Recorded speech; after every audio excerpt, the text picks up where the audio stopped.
공황장애 약 때문에 감각이 늦어졌다는 말은 있었지만 도로 위에서 벌어진 장면은 그 이상이었습니다. 개그맨 이경규가 약물 운전 혐의로 입건되기 전까지 연달아 벌어진 사고 정황이 CCTV 영상으로 공개되면서 여론의 시선도 급격히 달라지고 있는 것인데요.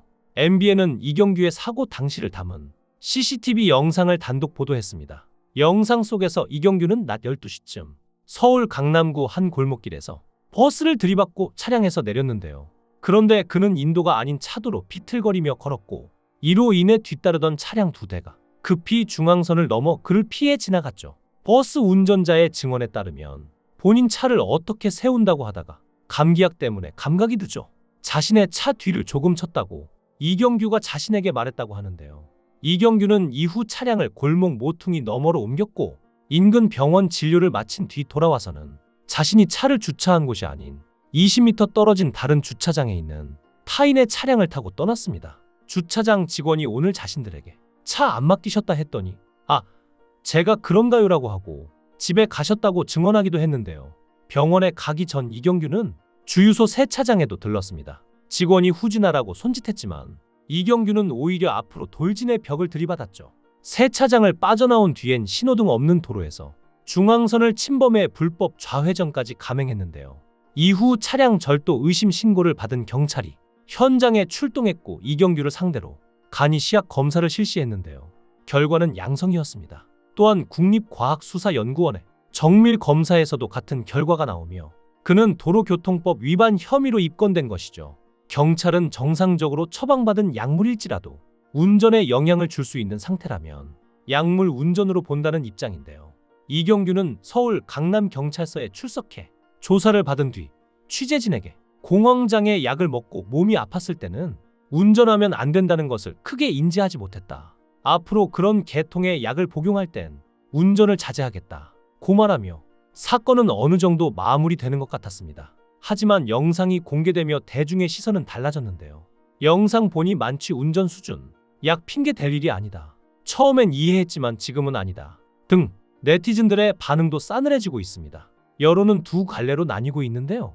한쪽에서는 공개된 영상에 충격을 받은 이들이 처방약이라 해도 저렇게까지 흐트러진 모습이면 운전하면 안 되는 것 아니라고 생각한다며 운전자 입장에서 위험하고 그간 존경했는데 실망이라며 은퇴할 타이밍 아니냐고 날선 비판을 이어가고 있죠. 반면 또 다른 쪽에서는 처방약 복용으로 인한 사고는 법적으로도 복합적인 사안이라고 주장했는데요. 게다가 아직 정식 기소도 안 됐고 실제 중대한 사고가 있었던 것도 아닌데 지금 은퇴를 언급하는 건 지나치다며 이경규를 두둔하는 목소리도 나오고 있죠. 그만큼 현재 중립기여가 필요한 시점일 텐데요.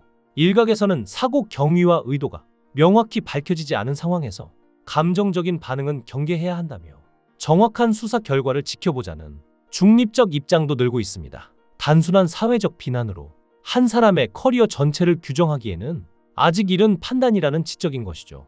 억울한 피해자가 나와서는 안 되니까요.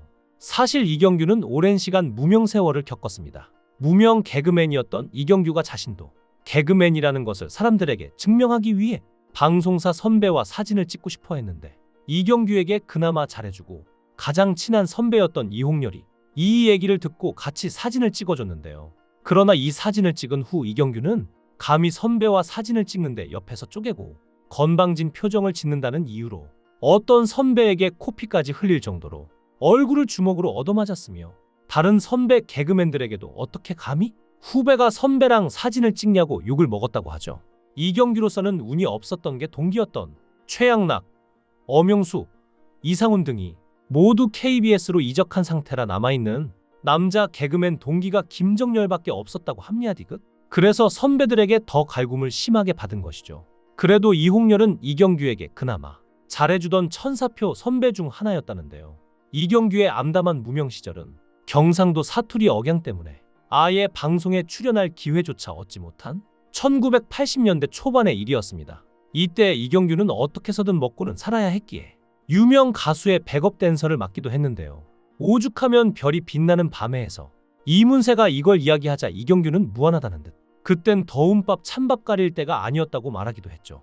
이외에도 청춘만만세의 단편에 제발 한 번만이라도 출연시켜 달라고 이경규가 PD에게 통사정해서 연기력 없는 배우 역을 한 적도 있는데요. 그리고 이 당시 이용식이 정말 잘 나갔었는데 그 이용식의 원맨 플레이 코너인 미스터 주에서 이경규는 마지막 부분에 잠깐 등장하는 단역으로 나오기도 했었죠. 또한 싸구려 자취방에서 이불 안에 들어가서 슬피 울면서 배고픈 시절을 견디던 시절도 있었는데요. 그 당시 이경규는 전농동에 있는 자취방에서 살았는데 방송국까지 그 먼 길을 차비가 없어서 걸어다니는 지경이었지만 개그맨들의 위계서열 분위기상 이걸 내색조차 못했다고 합니다. 그런데 선배들 중 한 명인 강석이 그걸 어떻게 알았는지 출퇴근을 할 때마다 이경규를 청량리까지 태워다 줬다는데요. 당시 개그맨들의 위계서열 의식을 생각하면 강석이 이경규에게 이렇게 해준 것은 그야말로 파격적인 행동이었죠. 이후 주병진의 친구인 이문세의 추천으로 이경규는 주병진의 보조 역할로 일요일 밤에 출연하면서 인지도를 높여가기 시작했으며 1991년 말 주병진이 사업 문제로 하차하고 다른 인기 개그맨들도 SBS의 개국에 맞춰 이적한 덕에 본격적으로 이경규가 일밤의 메인을 맡게 되는데요. 그리고 마침내 몰래카메라를 통해 시청률 대박을 터뜨리며 전성기에 돌입했습니다. 그 전까지 인지도 있는 주변 개그맨에서 한순간에 톱 개그맨으로 부상하며 우리가 아는 개그맨 이경규가 된 것이죠. 하지만 2000년대 중반부터 MBC에서 이경규 본인이 진행한 수많은 프로그램이 망하면서 이경규의 커리어는 하락세를 타기 시작했습니다.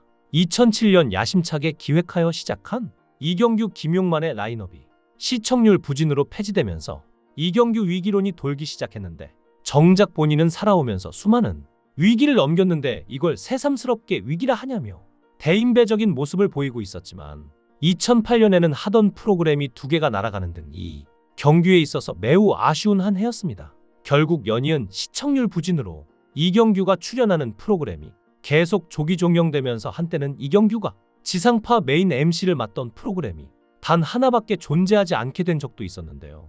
거의 어거지로 끼어들다시피 한명랑 히어로도 2009년 봄 개편으로 종영되었으며 그래서 이제 이경규의 시대는 끝났다는 의견이 대세를 이루죠. 하지만 이경규는 절망하지 않았습니다. 결단을 내려 KBS 해피선데이로 넘어와서 남자의 자격이라는 코너를 진행하기 시작했는데요. 김태원, 유연상 등 타 영역의 연예인들이 예능에 본격적으로 진출하고 아저씨 예능으로 트렌드가 뒤바뀔 것임을 예측했고 그걸 실현시킨 것이 바로 이 남자의 자격이었죠. 이경규는 이때 오랜만에 입이 아니라 몸으로 보여주는 진행을 하는 등 그동안에 해왔던 습성에서 벗어나 적극적으로 변화를 받아들였는데요. 남자의 자격에서 이경규는 무리해서 마라톤 하프코스를 완주하거나 꼬꼬면이라는 라면 상품을 탄생시키기도 했죠. 이경규는 남자의 자격 전까지만 해도 퇴물이니 한물 같다는 이 등의 안 좋은 소리를 들었지만 이 프로의 탄생으로 리얼 버라이어티도 할 수 있다는 것을 증명하였고 더불어 제2의 리즈 시절을 시작하게 만들어준 터닝 포인트가 됐습니다. 2009년 KBS 연예대상에서 이경규가 사회를 맡았는데 이때 시청률 부진의 원인을 자신에게 돌리는 MBC에게 꽤 서운했던지 이경규는 연예대상 시상식 사회 도중 KBS에 오기를 잘했습니다라는 의미심장한 멘트를 하기도 했는데요. 그렇게 KBS에서 활동을 하던 이경규는 2010년에 KBS 연예대상 대상을 받으며 화려하게 재기했다는 평가를 받았습니다. 또한 SBS에서 방송연예 대상을 수상하며 지상파 3사에서 트리플 크라운을 달성하는 예능인으로의 업적을 이루었죠. 현재 이경규가 논란에 휘말린 것은 맞지만 모든 조사 결과가 나오고 나서 비판해도 늦지 않을 것 같은데요. 어쨌거나 또다시 이런 일이 벌어지지 않도록 각별한 주의가 필요할 것 같습니다. 여러분들은 이경규에 대해 어떻게 생각하시나요? 여러분들의 의견을 댓글로 남겨주세요. 시청해주셔서 감사합니다. 강산TV였습니다.